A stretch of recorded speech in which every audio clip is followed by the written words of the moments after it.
everyone else can join.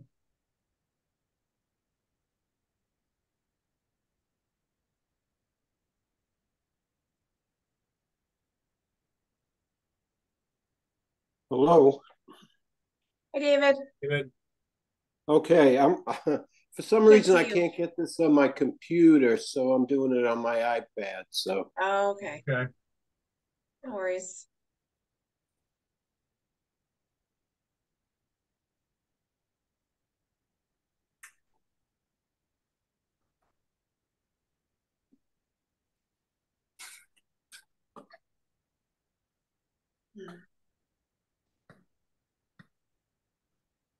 Do I guys get all the emails that I've been forwarding you? I think I forwarded at least one or two more today on public comment on the Yeah.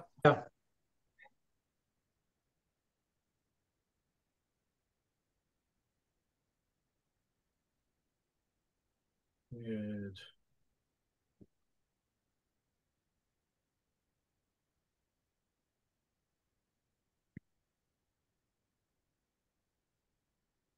Julie, did anybody tell you they weren't going to make it tonight? Nope. I think everyone's supposed to be here. No, they still got a few minutes. I wonder if other people are having trouble because I'm using the same link and it says I'm unable to join because I can't update, do an update. Oh, Zoom might want to do an update. It didn't yes. update when I opened today. Me too. Maybe it can't do it on your iPad. Well, I couldn't make it work on my other one, and I don't know if other people are having that same problem. It's acting a little squirrely on mine. I don't know whether I need to reboot or not, but it is not. If I'm going to leave my audio on because I have trouble getting to it to turn it on and off, so my cursor disappears. So, hello, Carol.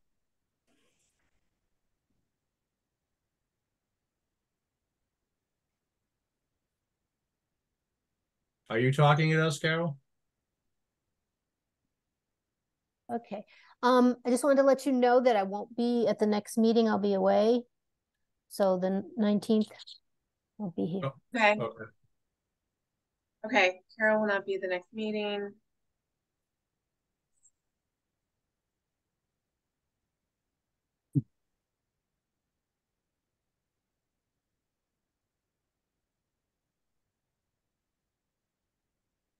Probably be in a spa that night in Iceland, just so you know. You're kidding. Well, no, I'm going to Iceland. Yeah. Can we boot Carol right now? We don't need her. That sounds amazing. Oh, you shouldn't have said spa. Well, I'm not sure which night we're doing it, but yeah, I'm going for 12 days. So, yeah, pretty excited. I want a full report because I'm going next year. So you are? Yep. When are you planning to go? Don't know. Yeah, because it's the weather. This is like good weather time in Iceland, and it's in the 40s. Oh, okay. So but the summer's like really, really crazy busy. So the shoulder months seem to be better, but I'll let you know. Yeah. Okay. Oh, that sounds awesome. All right. Well, we're at 6:45. So let's bring this meeting to order. This is the September 5th, 2023 Newburyport Conservation Commission meeting taking place on the Zoom platform. This meeting's being recorded. First item on the agenda are the approval of the meeting minutes from August 18th. Do we have any changes or suggestions or whatever? No. I'll make a motion to approve. Second. All right, roll call. Let's see. Steve Moore. Yes. Carol Wagon. Yes. Bill Mullen. Yes. David Vine. I'm going to abstain because I was not at the meeting. Okay, and I vote yes. All right, next item, Plum Island updates. Do we have any Plum Island updates? I do not have any Plum Island updates at this time. No. Okay. Then on to certificates, compliance, etc. The first item is John Szyminski, 357th Street, requests for a certificate of compliance. Yes. Okay. So I think Tom Hughes is here. This one, I'm going to promote him to a panelist. And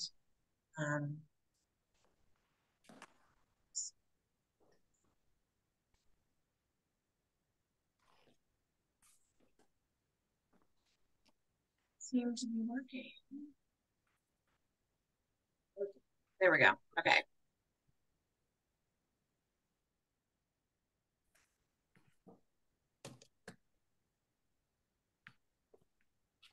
All right, Tom, go ahead. Hi. Hey, Tom. Hi, good evening. Tom Hughes with Hughes Environmental Consulting. The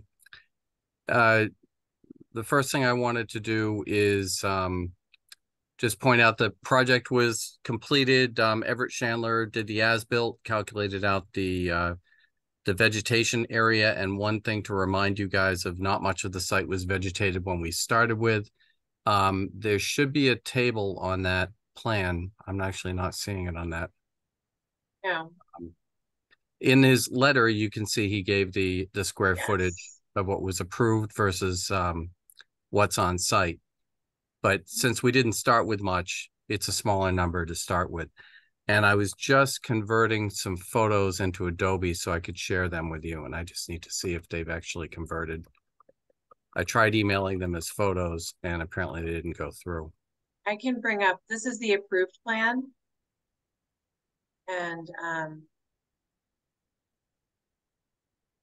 so yeah, the landscaped areas were alongside on the left side, and then sort of skirting around the back by the fence, and then on the back right-hand corner.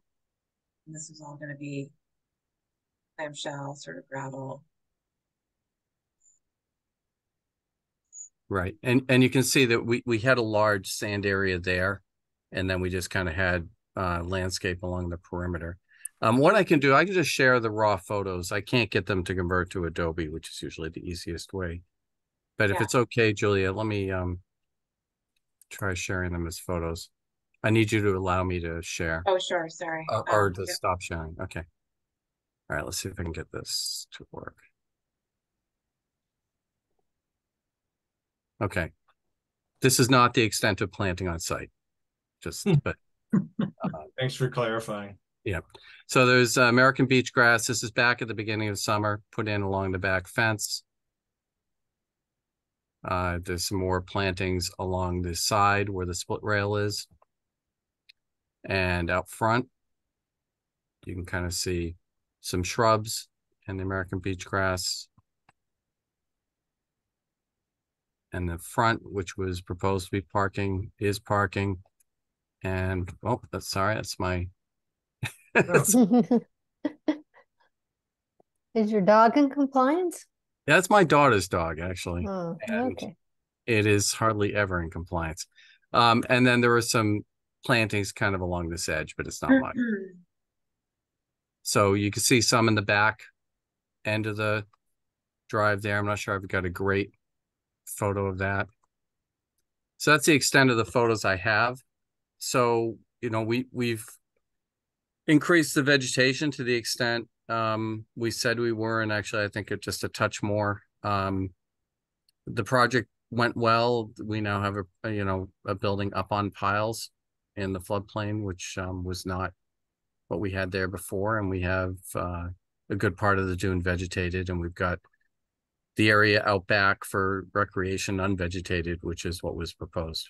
They ended up deciding just to leave it as sand rather than creating a clamshell patio area, though. Tom, do you have any photos of the backyard? I have that, which shows along the back of the fence, plantings out to here, and then this is that sand area kind of in along here. I don't have one that really shows right towards the house, unfortunately. Can you go back to that last picture? Yep. Is that a dog run that runs right over that planted area? That is, or that certainly appears to be. Because that's not going to help the grass grow any. Yeah, I can talk to the applicant about relocating that. I think it's running from the tree. All right, we're getting feedback from somebody. Let's see if I can get.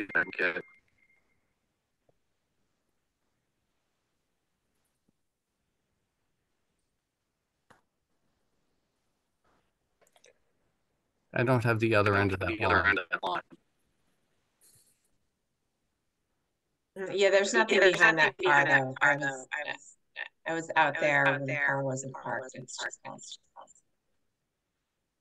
I'm getting feedback from everybody, Me too. including myself. Yeah, I am too. I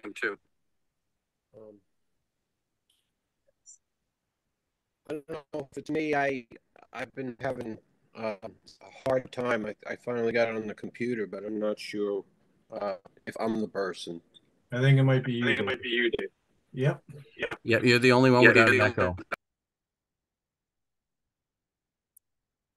So I think as far as the run goes, we could suggest that Julia hold it until I provide proof that's been moved, so it doesn't run through the vegetation. Wonder why they would even do that in the first place. You know, it's sense. probably tree to tree or a post to the tree that just, Hmm. you know, is the easy place to put it. And they don't want it going through the middle of the patio, just further towards the house. Yeah, I mean, it's that delicate balance of having it along the edge of the vegetation rather than running through it. But I'm sure they would be willing to relocate it in a place that didn't interfere with the veg. It would be good. Yeah. Do we have a 2-year growth requirement on the vegetation? Yes. Yeah. And this was planted in the spring, so it has made it through the summer, and the plantings seem to be in good health. Julia, you were just out there, right? Yeah. It's been several weeks for me, but I mean, it looked pretty decent when I last saw it. Yeah, it just looked very minimal to me. Like I really didn't see much vegetation at all, other than that little square that we're looking at there. So I would like, I mean, keep in mind, we didn't start from much, so the requirement to add was not significant. But when I saw it, this here was there, and this area along the side was looking decent. Was that looking good when you saw it? I think so. I just remember looking more closely at the back, what I could see in the back, which was basically nothing.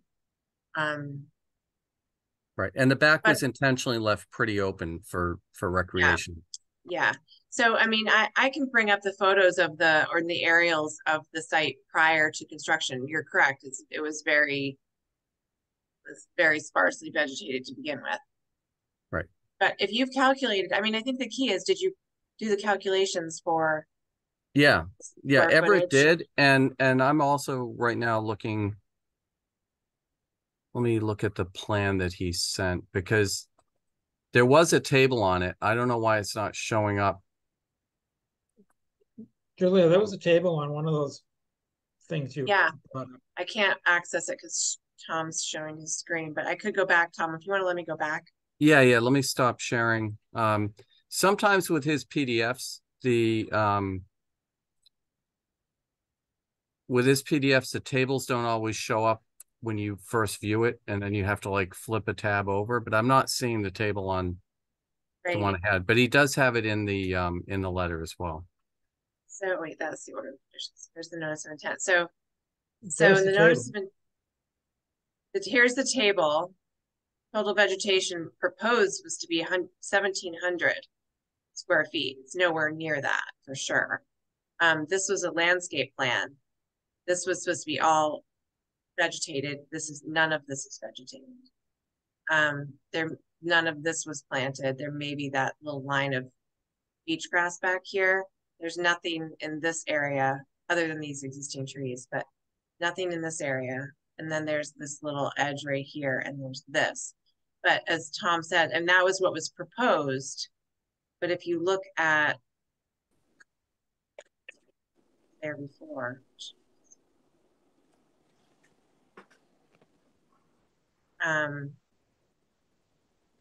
you know, there was really not a lot going on the site in terms of. The other thing that I noticed that looks doesn't match up exactly with the plans are the extent of the stone parking area. It looks like it's larger than it was on the plan. I'm looking Okay. right now for the last submission we had.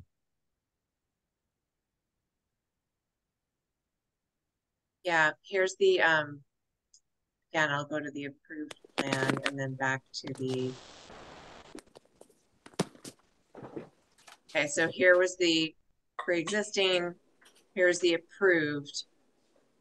Is this what you're talking about, Dan? This little area, Yep, exactly. left side. Okay, and then here's the as-built.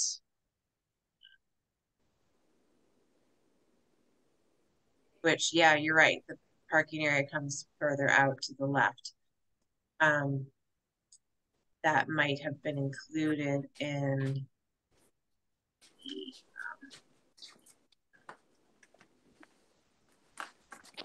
and this planting area isn't continuous all the way back Right. at all. Julia, It's can you go back to the NOI plan itself? Because it was updated after that landscape plan. This is the NOI plan.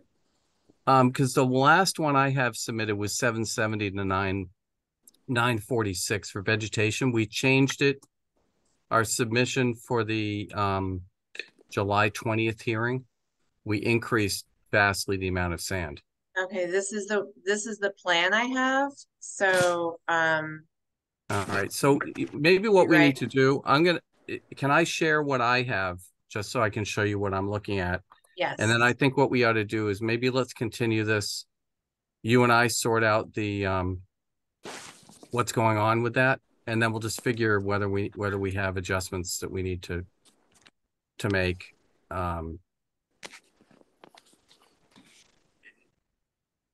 So if you take a look at this in terms of what was proposed. Oh, it is a different number over here too.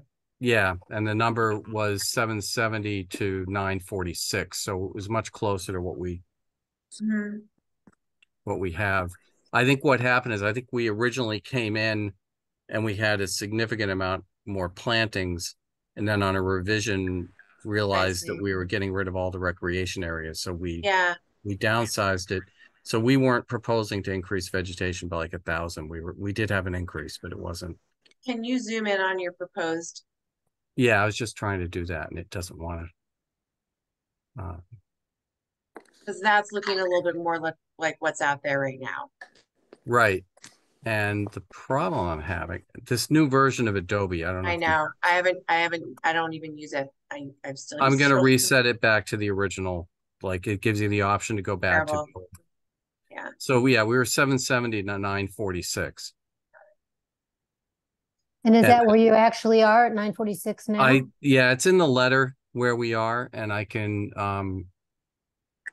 I think that let me stop sharing, and then I think what we should do is offline have Julia and I just look at the file and look at the approved plans and sort out everything with you before we ask you guys to vote on it. So yeah, maybe we need to meet on site. Yeah. So if we could why don't I just ask for a continuance of this to the next meeting so we just don't spin wheels, and we'll sort it all out and come back to the next meeting. Well, I think we can only give you a partial anyway if we've only had one growing season. Yeah, and that would be fine. I mean, would they like to have a full final sign off? Absolutely. But you know, if we need to go into an additional growing season, we can do that. And then it's in their interest to move the dog run so they can comply with that. Yeah. Well, Julia, would you take a closer look at that area in front of the stairs that is gravel? Because that still looks like on that last plan, it appears as though that's supposed to be planted. Yeah, I agree with you. So So right here, Yeah, I think what Everett said is the planting areas are somewhat different, but of did the note same that. area. Yeah, he He did noted note the that. So there are diagrams areas white. that were shown as not planted that were, and we But then he still have. says the rear patio and walkways were not constructed, but they were constructed. Well, no, they were left as sand. We showed Oh. them as clamshell or whatever, so they were just left as But sand. okay, They're constructed as sand, yeah. but All there's right. not That's a not, there's there's no not a give and patio take in. structure. They didn't ask for a modified order of conditions, did they? No, I mean, I think they saw not building a clamshell patio and leaving it sand as being equivalent, or you know, pretty But much it the didn't same thing. doesn't result in any more vegetation, so it doesn't really Right. impact that. Yeah, and my Um, concern is they can go back at any point down the road after they have their certificate and just put a, they can just add that any time in their backyard, Well, I don't- except that you have an as-built that shows the condition, and any changes from that without a permit at this point. Once they close it, it's closed, and they can't add it without a permit. So it's true of anybody on Plum Island. They can go back at any time and make changes, and if they don't get caught for a little while, they could feel like they get away with things. But in the end, you guys have so many aerial photographs that are shot so frequently, it's really hard to get away with anything on Plum Island. And people Well, learn it the hard way. But Tom, let's just take a look at this on site with the approved plans and the as-built. Yep. And we will iron out if there's any additional planting that needs to be done, where that should be. If not, then you come back and it's another year for monitoring and they can get a partial. That's what it sounds like to me. Does that sound right to you guys? Yeah, I think we should just do a continuance right now and get this stuff settled and look at it next meeting. yeah, I agree with that. And with that, I'd just request a continuance. All right, what's the next meeting? September 19th. 19th. Okay, motion to continue to September 19th. Second. All right, roll call. Steve Moore, Yes. David Vine. Yes. Okay, Carol Wagon, Yes. Yes. Dan Warshaw, Yes. Bill Mullen, Yes. and I vote yes. All right, Thank you. thanks, Tom. All right, on to the next is City of Newburyport, 38 High Street, request for determination of applicability. Yep, and let me move Tim Turner, project applicant, panelist. Hopefully that will work. Yep. Okay, I don't know if there's anybody else. I think that's it for representing the project. It's Kim and Tom. So Tom, here's your presentation file, which I got. Thank you. Okay. All right. Thank you. So on this, Tom Hughes, on behalf of the city of Newburyport, I'm here with Kim Turner from the city. And what you have before you is a jurisdictional determination under an RDA. The commission had a site walk last week, and I think you all observed that we have an isolated wetland system that essentially discharges into the city's stormwater system, and therefore it's not considered jurisdictional under the Wetland Protection Act because it doesn't border a river, stream, brook, pond, etc. I think it's a pretty straightforward determination. This was just filed to protect the city in case there's any question and get the resource areas sort of locked in place for the review of the next project on your agenda, which is a notice of intent. So this is strictly about just the jurisdictional status of that wetland. So if we can go to this page, if you can zoom out a little bit. Yep. Sorry. I'm getting some errors from it. That'll be 8.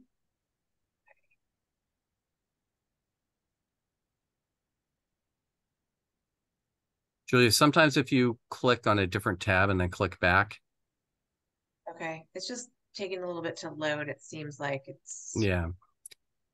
Maybe up above, if you can just click on the, like, another tab over and then back. Do you know what I mean? Oh, I see what you're saying. Yeah. Yeah, no, huh.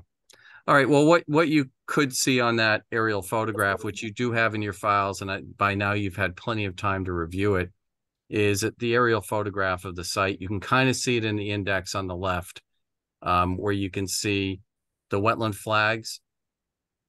All right, so there we have it. Really finicky. I'm just gonna scroll. Yep, so if you can just scroll down a little bit now. Yep.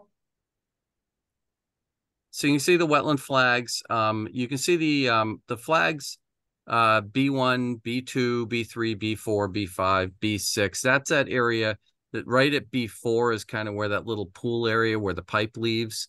The pipe is around the area of like flag B3 there, or B2. So that's where the wetland system discharges into the city stormwater system. And the remaining flags are flagging the areas of obvious hydrology, of soils, and of wetland vegetation that are in that area. If we can go to the next shot. So this is the existing condition plan where it shows that wetland system. It also shows the drain system. Julia, if you go up in the under where it says complete, yeah, right under there, that little drop down right below that. Yeah. With the two pages, one on top, next to the how it is, next to the 100% to the right.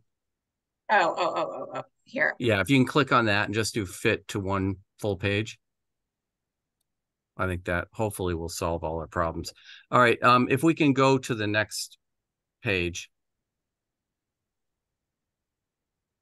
Tom, I apologize. I don't know what is going on with this. You know, I'm going to open the file and maybe if I can share. Can that you might, share that yeah. something's happening with my Adobe, probably because I said Right. something about how I didn't want to update it. It now hacked if into my that's system. And yeah, if that's what this is about, it's not going to like me anymore. Okay. It's AI, it hears you. and I'm hardwired into the Wi-Fi, so it's not a Wi-Fi issue. It must be something Right. with Adobe right Okay, now. so you guys can see that page, right? Yeah. Yep. Okay. So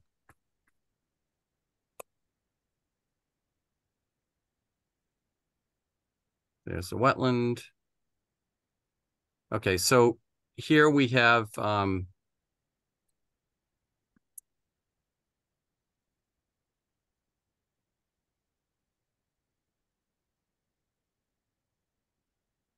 the project, we surveyed, located the wetland flags. Here's that discharge point. Here's the drain pipe, which leaves and connects into the city stormwater right here.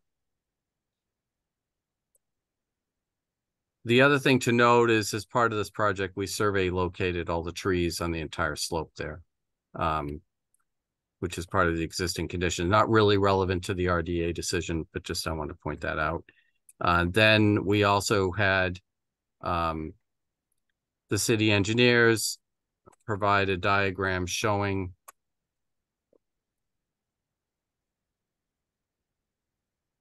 second.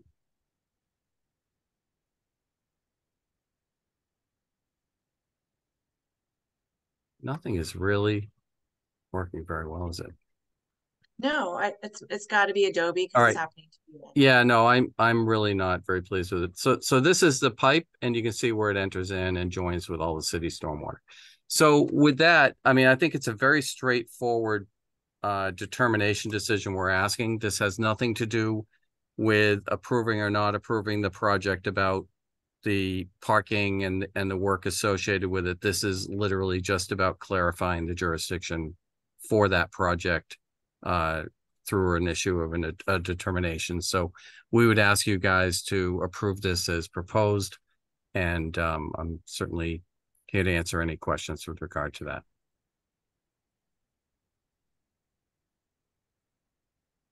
I don't have have any questions. Yeah, I'm good with it. Anybody in the commission have anything? No. And do you have? Not on this part. Okay, so we need a motion. What are we doing? Is this a -2?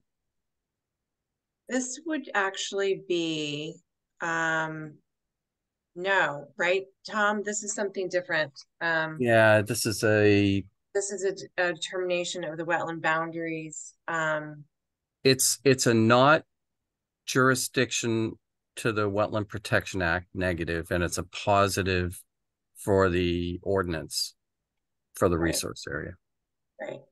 But it's for the resource area, which is not a -2 or -3, correct? Right. It's, It's the area is not subject to yes. the Wetland Protection Act. Jurisdiction under the Right. Wetlands Protection Act. The number eludes me, but I can look it up or We can reference that, Yeah. intent, and I will issue it under the correct number. Yeah, we don't do these very often, if ever.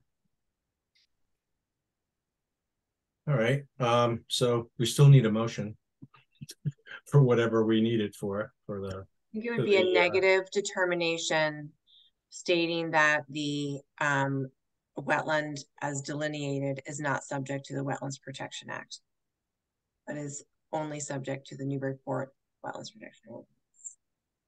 Yeah. I'll make that motion. Second. And Mr. Right. Chairman, before you vote, and it should also be and is positive determination with regard to the ordinance jurisdiction. Right. I think Julia said that, but Okay, just making sure. Negative for the WPA, positive for the ordinance. Okay. That's how it shall be. All right, are we good with that motion? yes, Roll call, Steve Moore, yes. David Vine.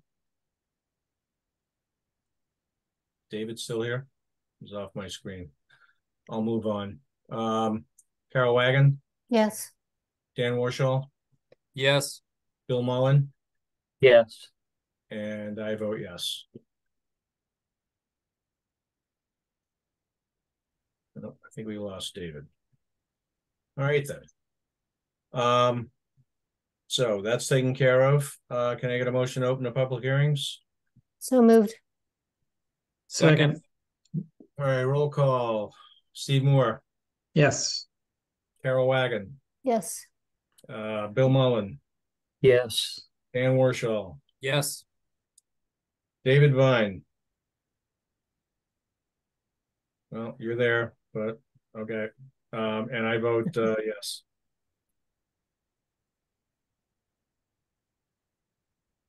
All right. Right. So, Mr. Chairman, do you want me to do the screen sharing on this one or how do you envision? Oh, if it will facilitate, yes. Yeah, why not, Tom? okay. All right. So I'll I'm need gonna you to stop unshare that. again.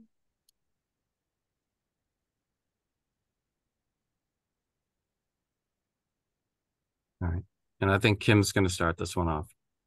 Sure, thank you. Thanks everyone for your time tonight. I know we had what I thought was a pretty successful site walk last week. Excited to show you the project to date. Next slide, Tom. We'll go over a brief introduction of the site and a brief project overview, and then I'll hand it off to Tom to talk about the logistics, and then we'll leave time for questions at the end. Next slide, please. So just a little bit of background about Lower Atkinson Common, also known as Pioneer Fields. It's part of the larger parcel of land owned by the city that includes Upper Atkinson Common. It's a heavily utilized park on Merrimack Street between Plummer and Moulton. It is the home of the Pioneer League, which is the baseball league in the city. And also on the corner of Plummer and Merrimack is the Community Action Head Start School, which utilizes the playground for their licensing needs. There are 3 baseball diamonds, a basketball court, a playground, and a clubhouse, which doubles as a snack shack and a storage shed for the Pioneer League. And the picture on the right here is pretty telling of the existing conditions. There's limited parking at this lower part of this park, limited to 33 angled parking spaces along Merrimack, so cars are forced to back out into oncoming traffic and continue on their way down Merrimack Street, which causes a lot of chaos and safety issues for children being dropped off to the field and kids going in and out of vehicles to get to the park. There's also approximately 12 spaces within an existing gravel lot behind the Head Start School on Plummer Avenue. Next slide, please. In 2020, the Parks Commission spearheaded a master plan project for this park. The primary goals of that master plan were to relocate the playground and actually build a universally accessible playground, the first in the city. That will be getting underway this fall. The equipment's been ordered and will be delivered to the city, and pending the temperatures, it will either be installed this fall or early next spring.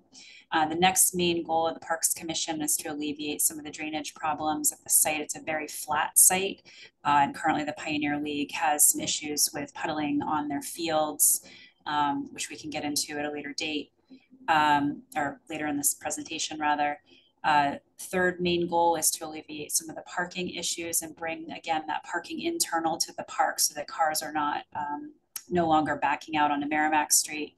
Also make the park more accessible, not just with the new playground, but also with sidewalks, bike racks, parking, and shade to make it more amenable to pedestrians. And then down the road, which is not part of the short-term master plan here, is to eventually renovate the current basketball court and turn it into a multi-purpose court, but that's going to be down the road. Next slide, please. Hold on a second.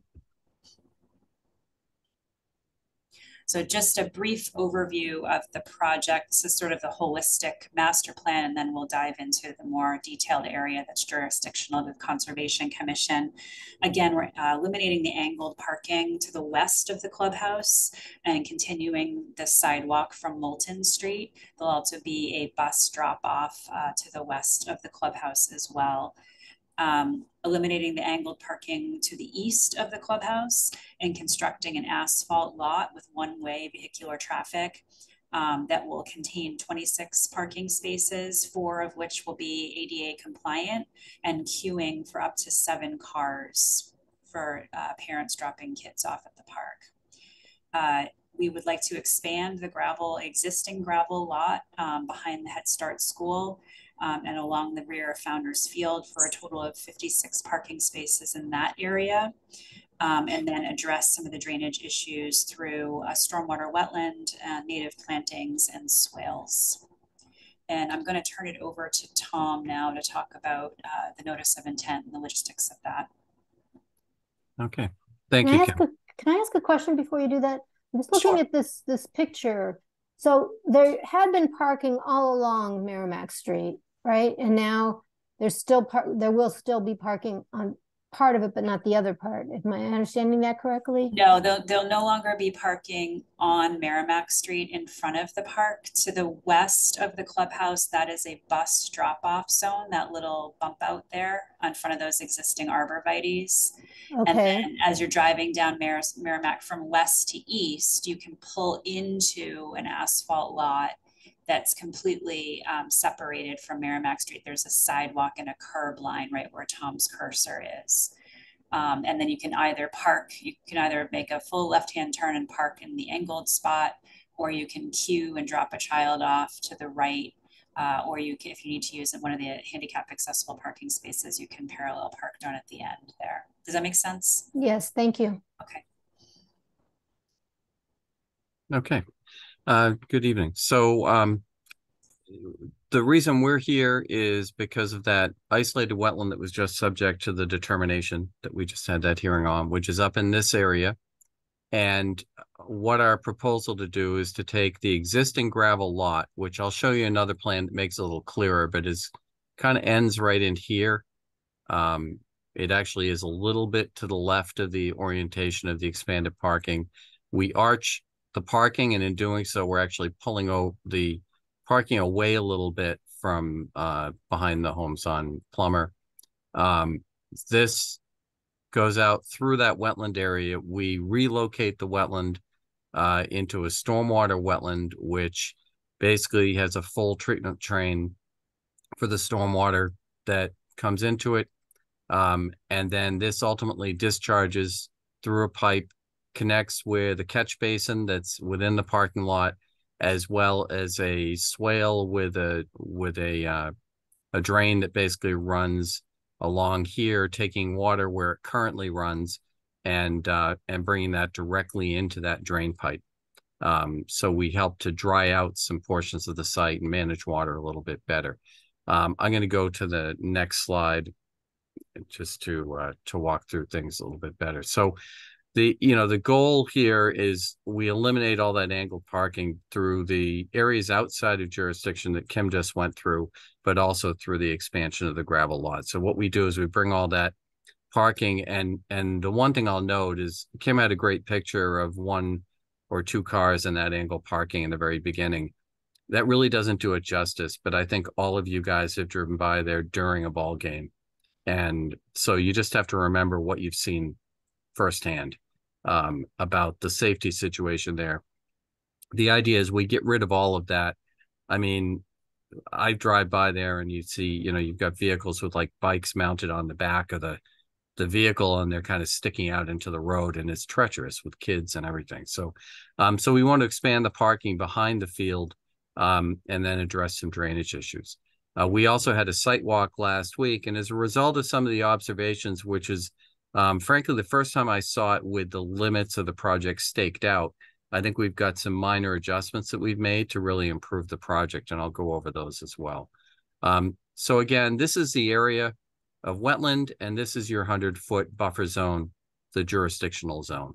So you can see the area we were talking about where the parking would go up in this area is outside jurisdiction, as is an area of erosion on the roadway coming down that wasn't part of the project scope, but that we observed during the site walk as well. So this is the landscape plan for the project, and I just want you to note that we have a number of trees that we're adding to the existing. There's a few trees in this area of the site, and we're adding a number of trees in there to kind of create a wooded corridor in this area, adding a few trees up in this area, and as well down in here.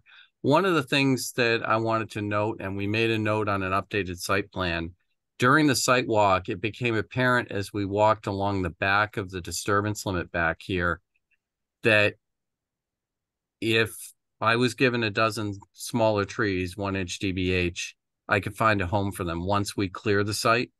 It's not the kind of thing where I can show you on a plan where they're going to go, but I think I can tuck them in nicely. So after the site walk, I talked to Kim, and she's authorized me to include those. So we've added 12 trees to be named later, native species, 1-inch DBH, that we will add to what we're proposing. They will all go within the buffer zone to the wetland, and we'll tuck them in there as well. I'm going to go on to the next page. Can I ask, Tom, before you do? Yes. Can I ask, so what's the ratio then of how many trees are coming down and how many are going to be put in? Or the numbers rather than the ratio? So site-wide, Kim, what's our number now that we add in the 12? I'm just looking for that. I had written it down. Okay. Give me a moment and I'll find it for you. Yeah, we will get that for you. So let me go over the site plan and some of the changes we added, nuancing a few things after the site walk. Hang on 1 second, Tom. David, do you have a question? It was about some of the modifications that Tom had described. I thought we were trying to keep some of the trees by some minor retaining wall type stuff. Yep, I was just about to point to that. So right here, there was a tree that was right at the edge of grading.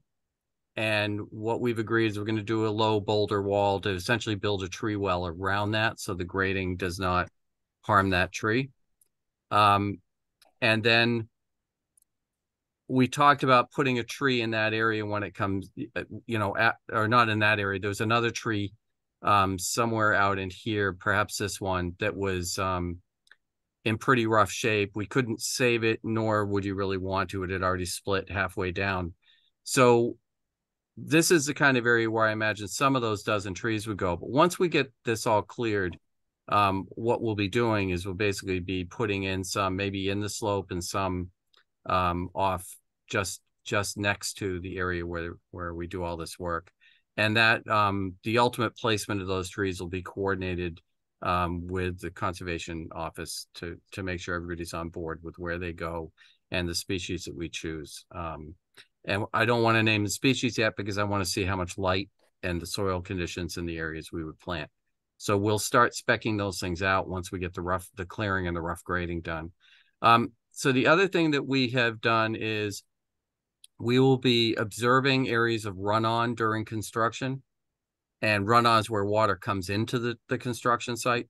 So basically in areas where we have water running in, we will build berms to help focus the water into letdown channels, so lined channels that will bring the water into the stormwater wetland rather than causing an erosion issue. That was something that came out because the site has recently been subject to some real high intensity, short duration storms that have caused some erosion on the slope. Another item that we talked about is in this area, there is sort of a pile of fill. It's right in this area, and kind of a low spot where water seems to be collecting that's running off of the road further uphill.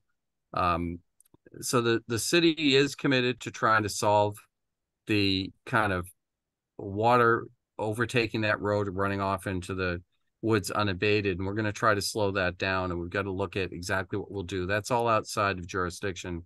But in the event we still have a focus of water in this area, we'll construct that additional forebay to collect any of that water, slow it down, and then that will enter the stormwater wetland in this area. But we'd like that to be an alternate, just so that we see what the conditions are like after we make an attempt to address the issues up on the hill. And then the last thing that we've done is we have this shallow swale here that was originally running from here over, and then it connected via pipe to another swale that's outside of jurisdiction on the other side. Over on the other side of the gravel path is a high point, and currently the water on one side of the high point runs in this direction, and then the other side of the high point runs in the other direction. And basically we will be grabbing the water where it currently goes, but we'll be more efficient about bringing it there, essentially intercepting shallow groundwater, bringing it down into this catch basin. So we're improving water management as a result of what we observed during the site visit and further review of the plans, increasing the number of replacement trees that will be going in, increasing the overall controls on stormwater. Collecting here, this water goes into the stormwater wetland, then runs around and then out through this drain pipe, connects with the city stormwater system, and then runs out the existing drain pipe the way it runs right now. The planting scheme, and I'll go to that page next. The planting scheme for the stormwater wetland includes an awful lot of really nice native berry producing flowering native shrubs that the trees that are coming out. There are some Norways, there's some red maple, and what was the other one, Kim? The ash. Right. Ash are fairly short-lived with a borer. Norway maples have a very dense canopy. They have alleliopathic tendencies. So the two things between a dense canopy and the essentially toxic to the growth of other smaller plants, the alleliopathy of the leaves as they decompose.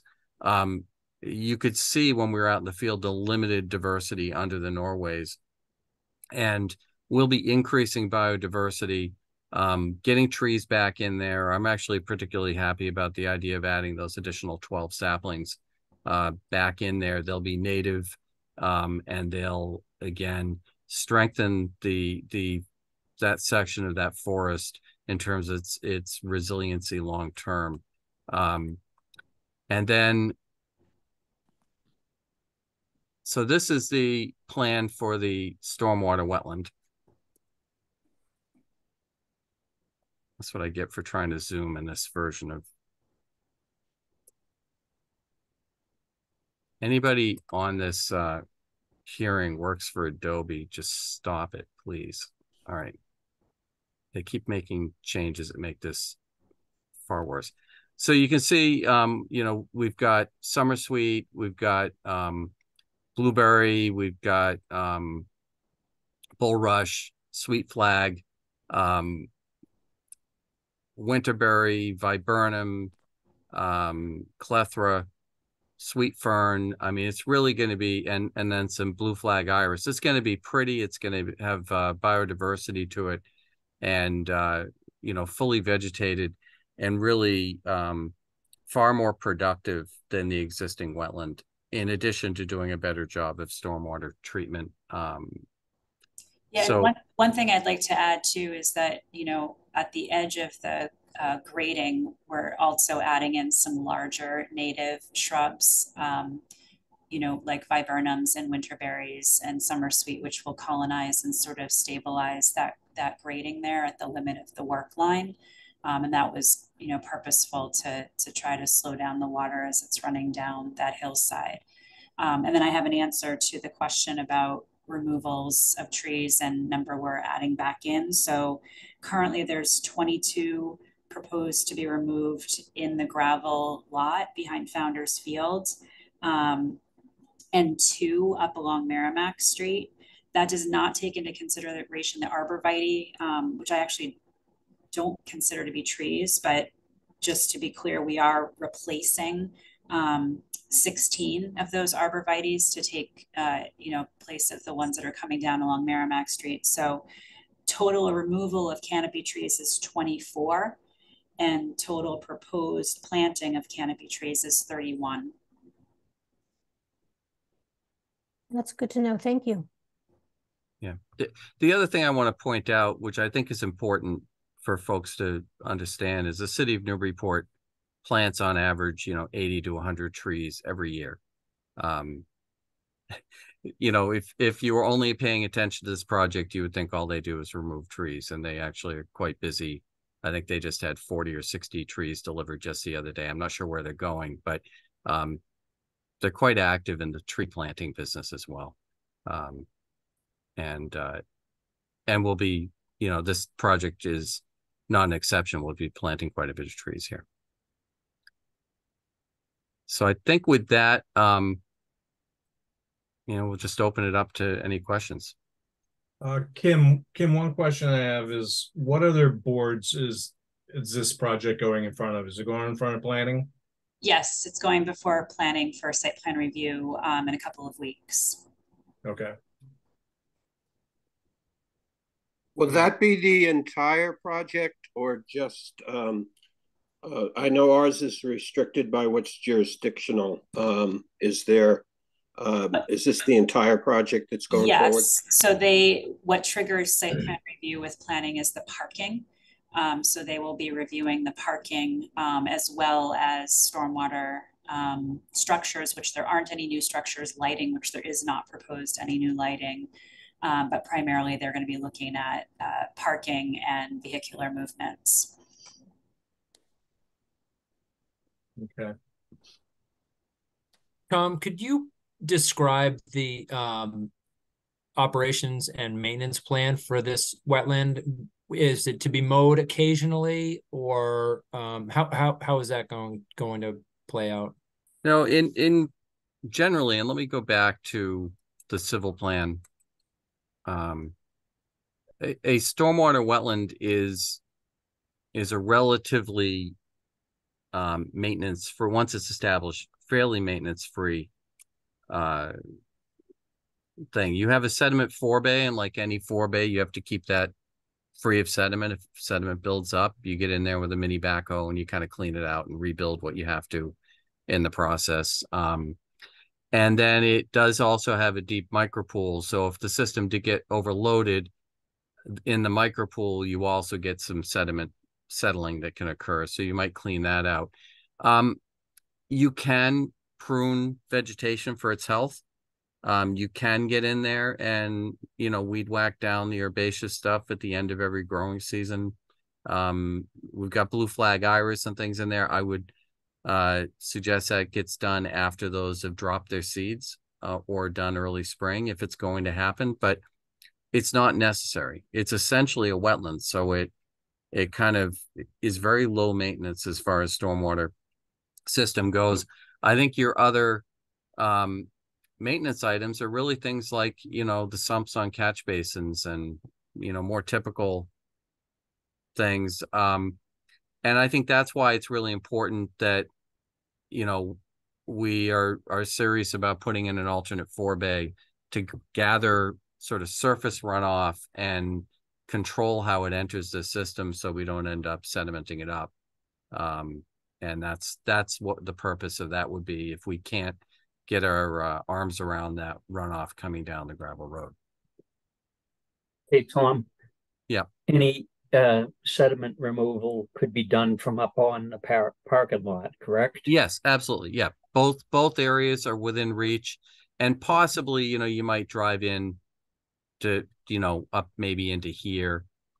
You might just kind of just lean out a little bit here, but I mean, we do have, I think that's a guardrail here, so we should be able to work right over the guardrail. It's sort of a mini or a medium backhoe, nothing huge that would do that work. Does DPS or whoever know and agree that they might have to do this work? Well, they designed it, so okay.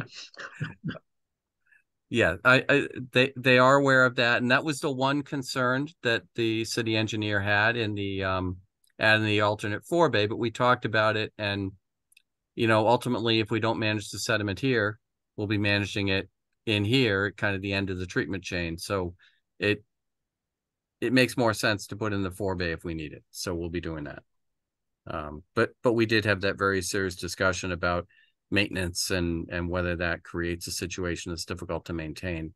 But I think that's a very doable thing. But that forebay is kind of right off the gravel road, isn't it? Or is it that far away from it? It's a little ways in, but it was I don't know if you remember during the site walk, but we kind of walked in and up here because it was so dense down in here. This was an area that was much more walkable and passable. So I think a mini backhoe could get in there, just kind of go in between trees and not really do any harm. It's accessible. And certainly if we build the forebay, there'll be a route in or out for that mini to get there. Okay. During the site visit, it seemed like quite a few of the trees that you're taking down were in questionable shape, and also some might have been dead. Do you have any kind of a breakdown on any of that? No, I mean, Kim might have another opinion. I think maybe about half to 2/3 of those are fairly healthy trees, and half to 2/3 have, had a split or having some struggles. And of those that are healthy, all the Norways I see out there, other than the ones up by the street, are pretty healthy. Let's just put it that way. There were some very nice, healthy red maples. And frankly, in our original first design, we had this hole set up further down this way, and we would have taken out some much nicer trees than what are coming out. I mean, there are a few decent trees in there, and if I could see a way to do this project and keep them, I would. They're just, kind of right in the heart of the project area where we really don't have any choice. Well, I want to ask a question about that. I mean, you see trees in parking lots sometimes. So isn't it possible to keep some of those trees that would basically become part of the parking lot? Well, the problem with that is to do that, we've got a 24 or I think it's 24 feet. We've got the width so that you can actually back out and navigate here, right? We can't make this any narrower. So if we were to leave a tree here, what we end up doing is we end up creating a situation where we have to make this wider somehow. And if we go this way, we cut into the hill much more than we're doing now. And if we go this way, we're in the field. So we really don't have that luxury, given the grades, how we're really flat, and then we start going into a hill. If you remember when we were looking at this tree, the amount of cutting occurring right around that tree is like 6 inches to a foot. It's not a lot. But if we move this parking lot 5 or 6 feet this way, it would be a significant cut here. And then we're chasing grade up a hill. So there really is no good way. I know that Kim has spent some time in an area non-jurisdictional to the commission about trying to put some trees down closer to Merrimack Street. And it's not that we're afraid of giving up parking to do that to some extent, but we've had to give up some of the planned parking for the drop-off spots, and we just don't really have the room to start giving up too much more, and there's just no good way of doing it in this lot. But again, we've added to the project plans, adding in those 12 saplings, which I think really ups what we were proposing for mitigation for the project.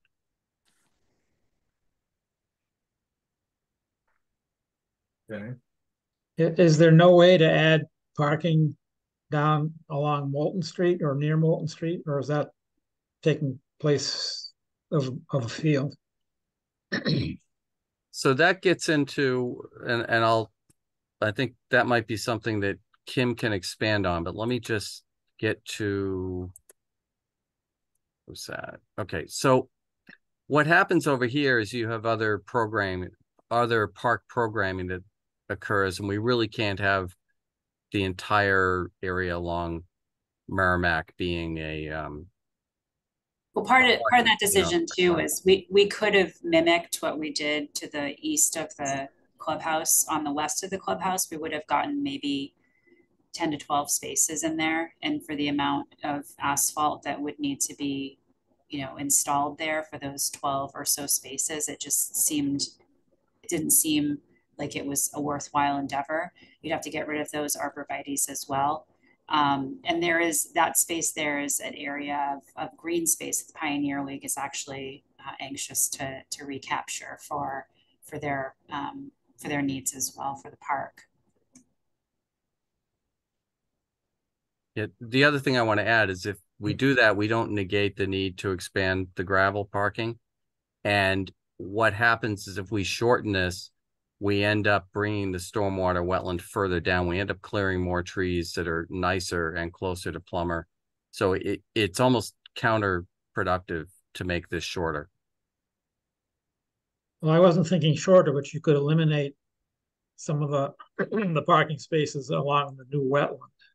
Yeah, I think Kim has looked at all those different options, and I think as she said, there's also programming issues associated with that space, and you don't get as many as we get over here. And this doesn't really make up for what we lose by getting rid of the street parking. Okay. All right. Commission have any more questions right now? Well, just one, when we were there on site, there was some standing water in the existing, the wetland. Right. And we've had a lot of rain. Would you anticipate there being standing water in this new wetland at this time of year if we had a normal summer? Yeah, it's a stormwater wetland, which it's designed to be a wetland. It's designed to have all the functions the other one did, only somewhat improved in that there's actually a little bit more of a vegetative treatment train at the shrub and herbaceous level than we have right now. There's more discarded junk from years past of field equipment than there is herbaceous vegetation, other than jewelweed around the perimeter, which grows everywhere.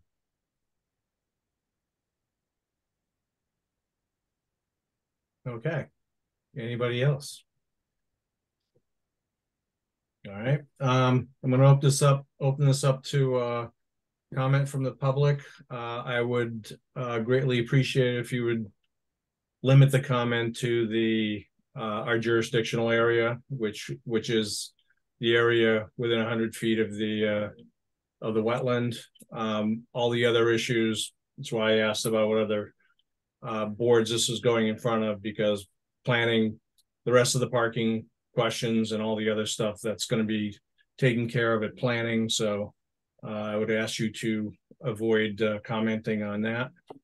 And if you do want to comment, raise your hand like Phil Cootie did quite a while ago, and we will get you in there. Phil, if you want to. Hello, can you hear me? Yes. All right. My name's Phil Cootie. I live at 22 Phillips Drive, Newburyport, Mass. And I've been pretty active in the Lower Atkinson planning since 2020, when the first proposal was put forward by the Parks Commission. And at the time, it was, quite the surprise. So I lent a hand in organizing a few people in the league, as well as, neighbors and whatnot. I ended up getting like 250 signatures, and we went to the city, and I want to say that I wanted to let the commission know that this plan is the result of years of grinding with the city and dialogue and committee meetings, and they're really addressing a lot of the concerns that we've brought forward, in particular safety. So and I'll try to be brief. I will be brief here. There was 3 points that we brought to the city: safety, overuse, and narrowing field availability for kids to play baseball. And I think this plan addresses many of our concerns. Firstly, there were over our research found that there were over 24 traffic related incidents over the past 3 years. They may have been even more, including 6 car crashes. I have kids that I've had to unpack gear, and one of the things that wasn't mentioned about the dangers of the parking lot on the street is that you actually take gear out the back of your vehicle. So when kids are going in and out of the sides, and I know we talked about that drop off, but if you've got a catcher's gear, you're not taking it out of the side door. You're not putting baseball buckets on your passenger seats. They're in the back, they're in the truck, they're in the trunk bed, and you're in the street when you're doing that. And I have to make sure my kids are on the street. And I can't tell you guys enough how happy I am that we're moving the parking into the lot. And I understand and I empathize with a lot of folks. I've been reading the paper. I know that we have concerns about the trees getting cut down and the loss of habitat for some animals that are in that forest stand there. I've worked with Tom before. He's a diligent, and I'm not sure how to describe your actual function, Tom, but he's helped me at my own home with the city. He's really on the ball, and I think that here we see a plan that we're going to be planting new trees, and I'm glad, and I actually hope that the town finds a way to plant even more trees around the city, and certainly everybody in our community would be happy to help, and that if people are upset about the removal of trees, we'd be happy to help the city find a way to, in other places, to plant more trees. But my second point was the overuse. There's what's happening here is in our city, we're getting older. And as people grow older, these days, they're staying active. And that senior pressure on open spaces is encountering all the more and more kids that are playing too. So we have some real overuse issues that we need to address, and certainly adding the spots make it safer. And I know we're discussing those trees and all in the spaces, but we can find other ways to plant trees, and there's plenty of space in Newburyport to do that. And I think that you'll find a large athletic community in Newburyport, and of all ages, that would get behind supporting anyone who wants to do that. If we can get more spaces at Lower Atkinson to make our activity safer. You know, the third and final point I have is there's this narrowing field availability in Newburyport. And I don't know if you guys know this, but you know, the senior center took 2 youth fields away from baseball and softball for this age group. We lost 2 fields. Everybody's consolidated into these fields right here.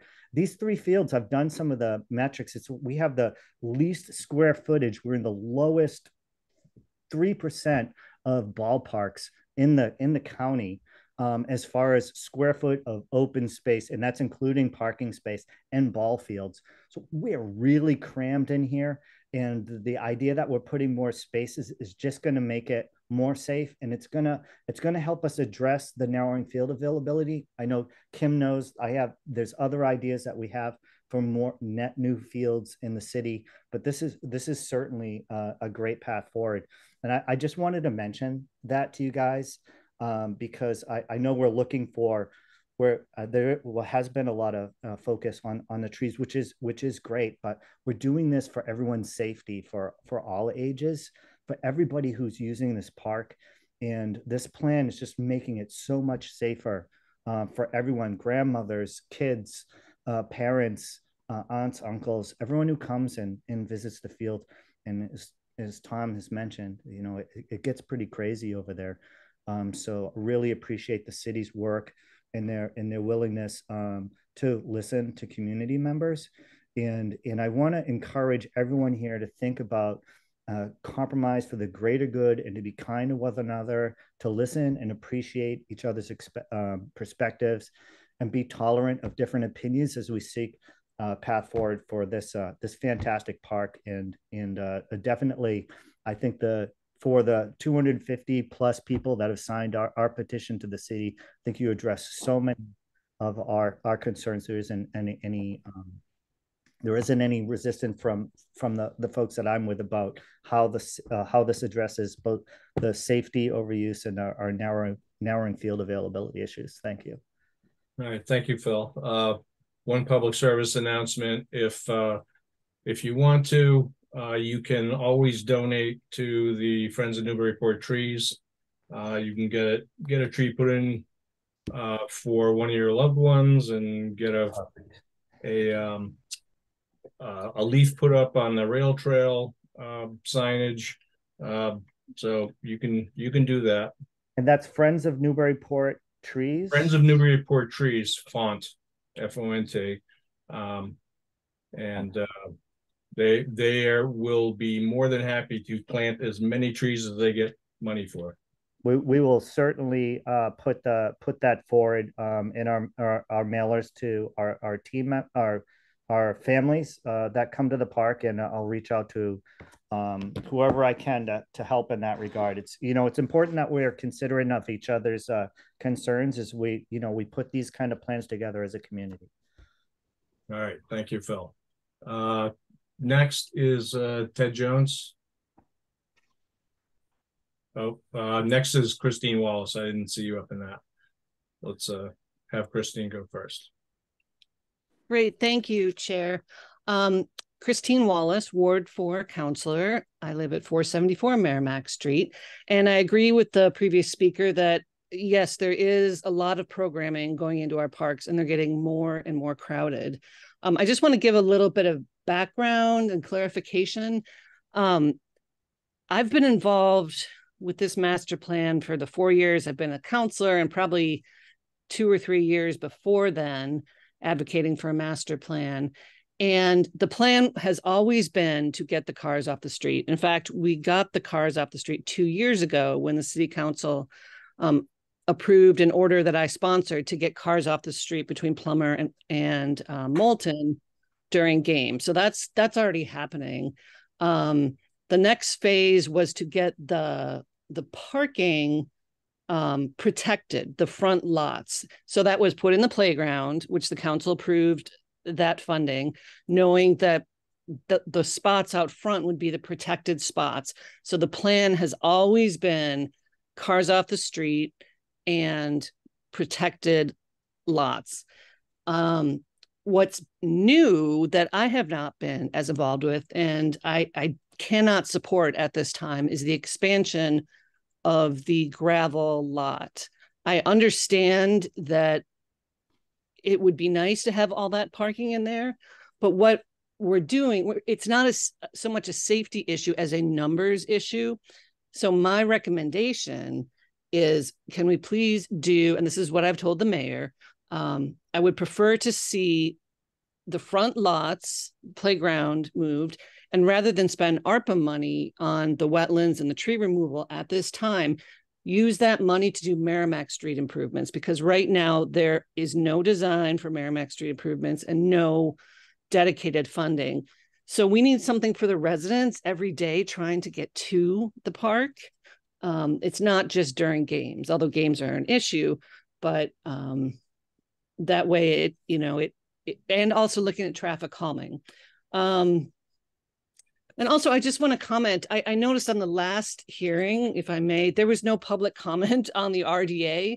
And I actually have some thoughts on the wetland. I don't know if I'm allowed to speak on that, but well, yeah, you can, but it's you don't normally it's not part of a hearing. Normally there's no public comment on an RDA. All right, well, briefly I'll just say, and I've said this to the design team and wetland scientist as well.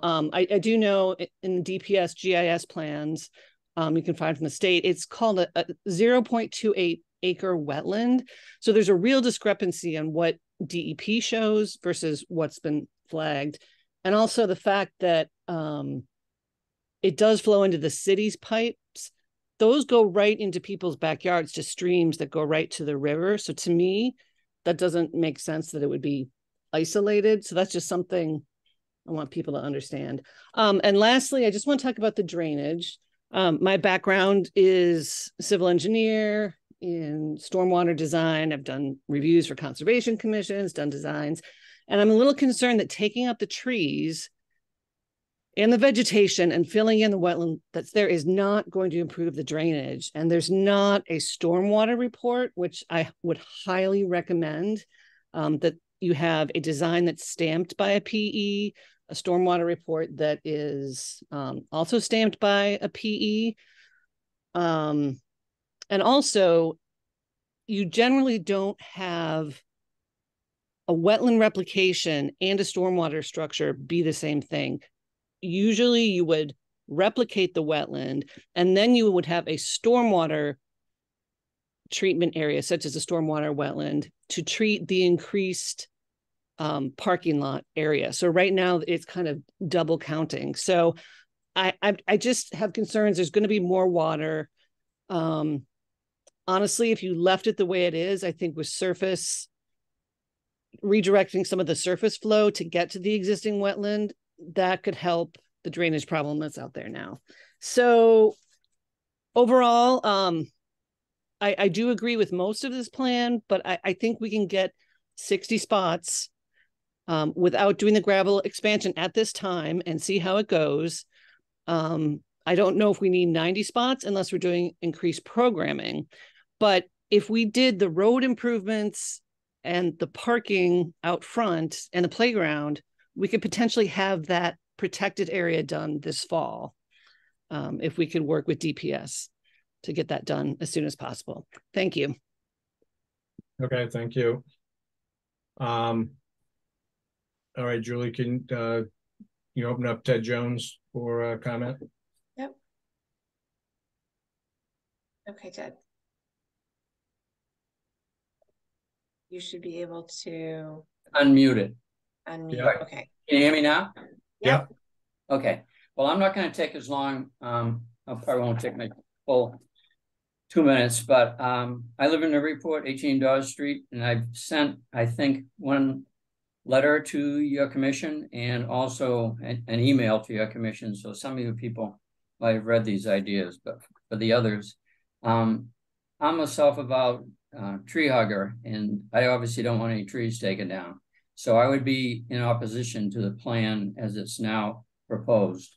And I appreciate the fact that Kim and the city kind of saw what people were talking about last Tuesday and previous to that, and the ratio is getting closer. They're still going to take down 22 trees and 16 arborvitaes and a couple of trees on Merrimack. So that's about 40 trees coming down. So based on that alone, I wouldn't go along with this plan. And I would echo the sentiments of Christine Wallace that there's got to be a better way. And I haven't seen any empirical evidence that shows that we need 90 or 95 or 100 parking spaces. I mean, you take those trees down and the city keeps saying, as a mitigating factor, we're going to put 31 new trees in. That's including the ones that Mr. Hughes mentioned today, but they're all basically saplings. I mean, the canopy that you have there now and the water that's being sucked up by the trees, you're not even going to be able to make a comparison. It's not even close. And by the time those trees are large in the center part of the Pioneer Park, you know, it'd be like 20 years anyways, maybe 30, I don't know. And I wouldn't, a lot of times I go to these meetings and people go, well, that's a Norway maple. Why don't we just cut it down? If you did that, we're like losing the battle. If you watch the news every night with climate change, we need the trees. And I'm not going to give you guys a lecture on what trees do, because I'm sure you know. So that's my first point. And the second thing I mentioned already was if you could try doing like in a phase on this and maybe try 50 parking spaces, because I've been to a lot of games there. I used to referee games there. I've been going there since it's opened, and I don't really, and you can park on the adjoining streets, as you know, and on Merrimack. And it's a real shame. It's a crying shame to take down 22 trees. For example, on the far end of the new parking lot, heading up towards where the pathway goes up to Upper Atkinson Common, there's like a lot of trees right in that area. And I think if you took down, I had it here, something like, I think if you, you could only lose 10 parking spaces and you could leave all those trees you see up on the far end here.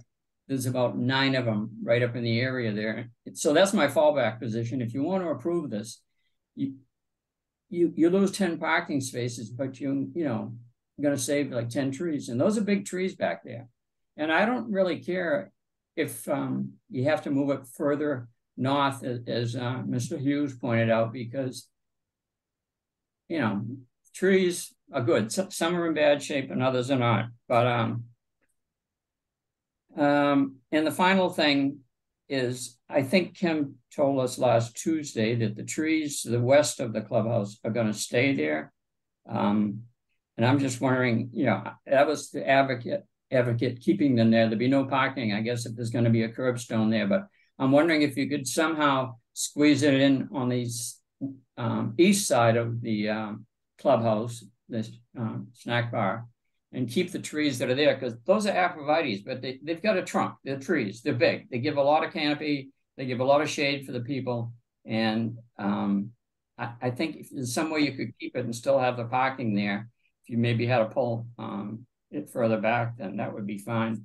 And the other thing is, I know the city asked for a waiver on a new tree for every 10 parking spaces. I don't think you guys, in my opinion, should waive that. I mean, it's just, the temperature is going to get hotter every year. And if you're having a parking lot with 50 new spaces or 22 new spaces in the front, you're going to need some shade. So I think you should, as Carol Wagon pointed out, maybe try to find a way to leave some of the trees there. And that's it. I appreciate your time and I appreciate the work you all do for the city. Thank you. All right. Thank you. That, you know, as far as the trees, you know, all the other trees, some of the things you're talking about was a planning for the planning board. And I can definitely assure you that the chair of the planning board is a massive tree advocate. So, and so that's probably something that you should bring up to them. I sent him a letter already. Okay. Thank you. All right. Thank you. Anybody else from the public?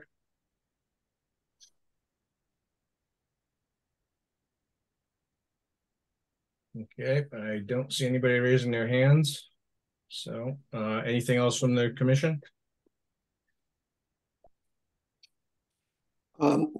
Yeah, I have to say, I was looking at those spots like Ted Jones was talking about, those kind of like the last about 6 or 8 spots, and it does seem like there's a decent size, decent amount of trees that are going into those last 6 or 8 spots that we're losing.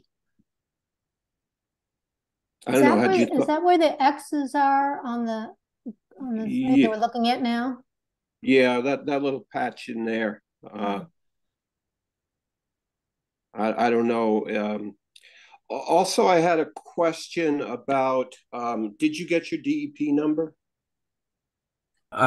We don't need a DEP number on this because it's ordinance only.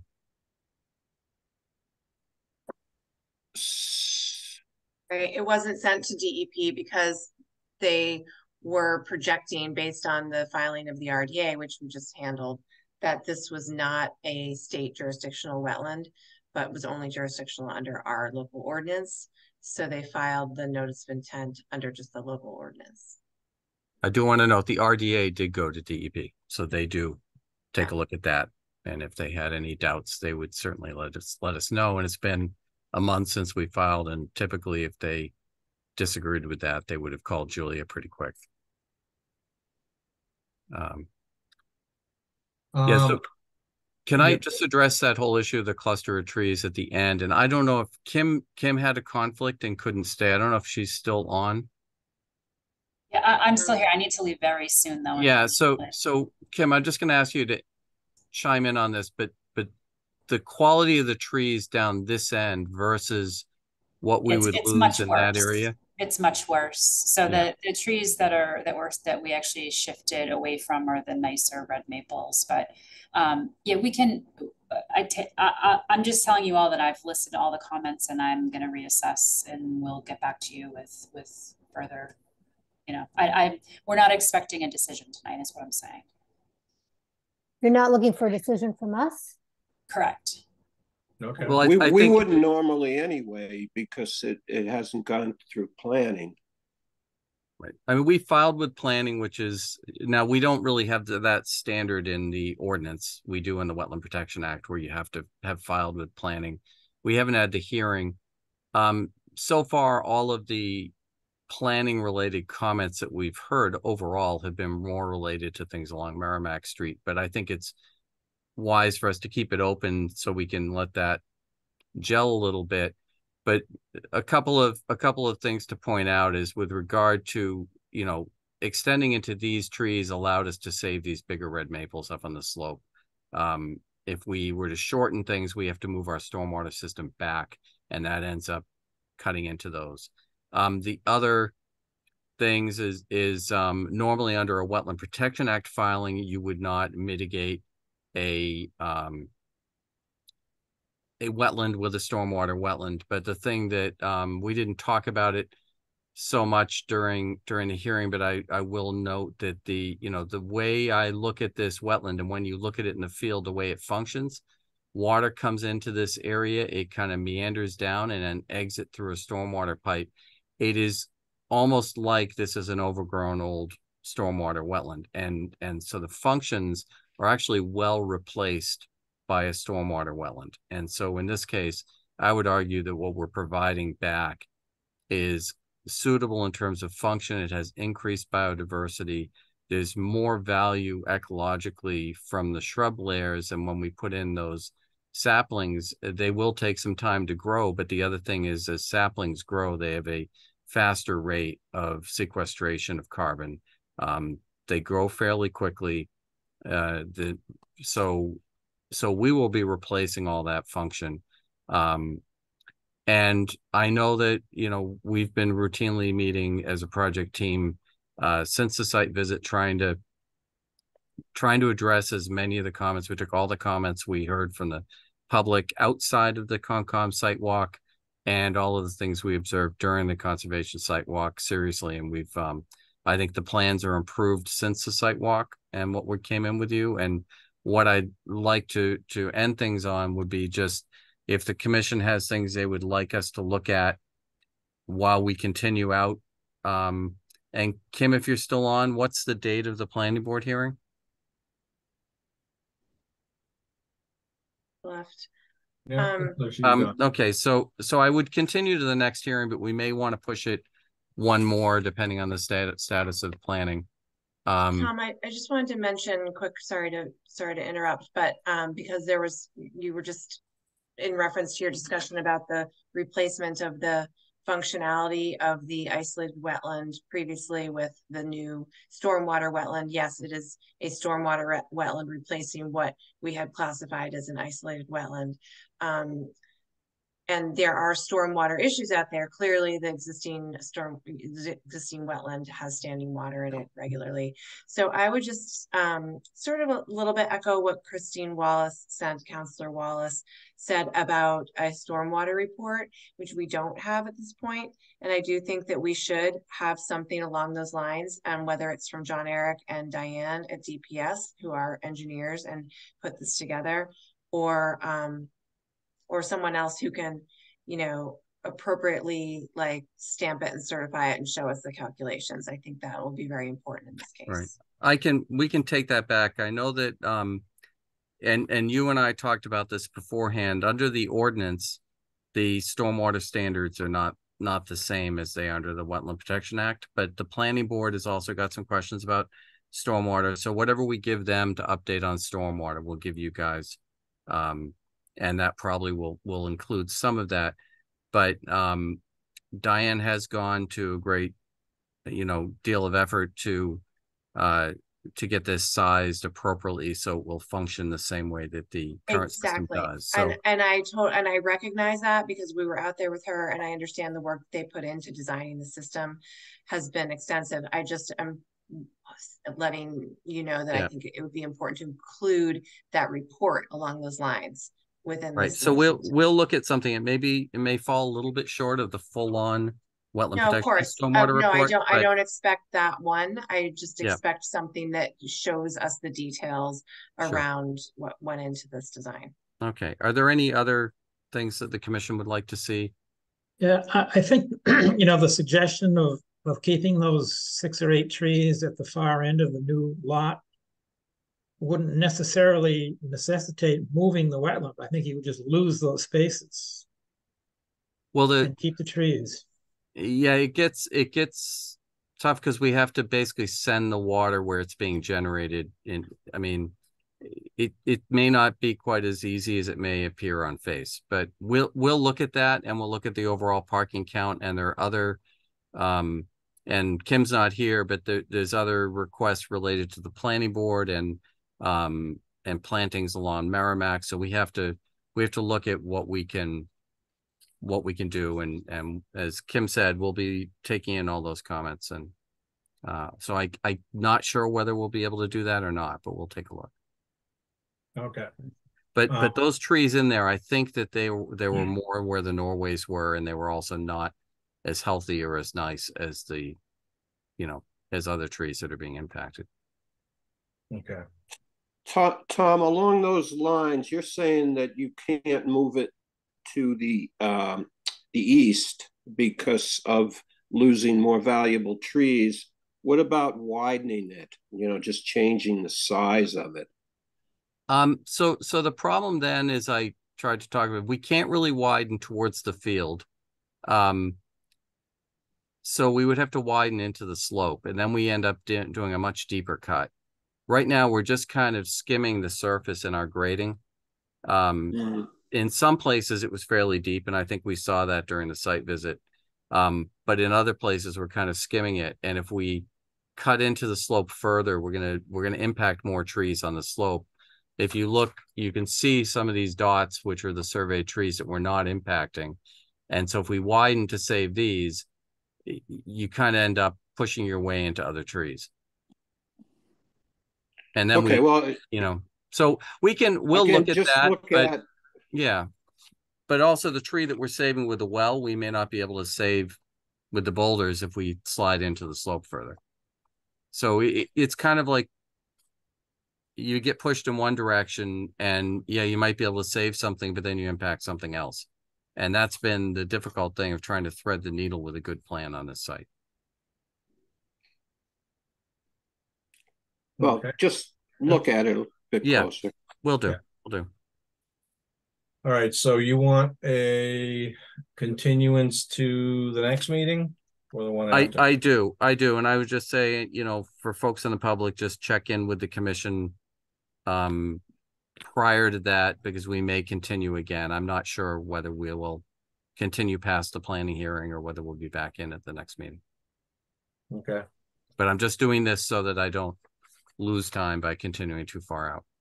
Okay. All right, we'll get a motion to continue this to September 19th. So moved. Second, All right, roll call, Steve Moore, Yes. David Vine, Yes. Carol Wagon, Yes. Dan Warshaw, Yes. Bill Mullen, yes. and I vote yes. All right, thank you, everybody. Thank you very much for your time. All right, can I get a motion to close public hearings? So moved. Second. Second, All right, roll call, Steve Moore, Yes. David Vine, Yes. Carol Wagon, Yes. Dan Warshaw, Yes. Bill Mullins, yes. and I vote yes. All right, we have anything else this evening? We do not on the agenda anyway. Okay. In that Motion to case, adjourn. and I'll second. Roll call. Steve Moore, Yes. David Vine, Yes. Carol Wagon, Yes. Dan Warshaw. Did we start extra early today? No. No. I was like 2 minutes late and we're already on to something. So Yeah. Yeah, we got through the meeting. Oh, there was no Plum Island updates today, so That's what it was. Okay. Yeah. okay. Yeah. All right. My fault for being late. Sorry. Anyways, you need to vote. yes, I'm ready to vote yes. Okay. Bill Mullen. And I say yes. All right, folks. Thank See you. you See you in next 2 time. weeks. Thank you. Thanks, guys. Good night.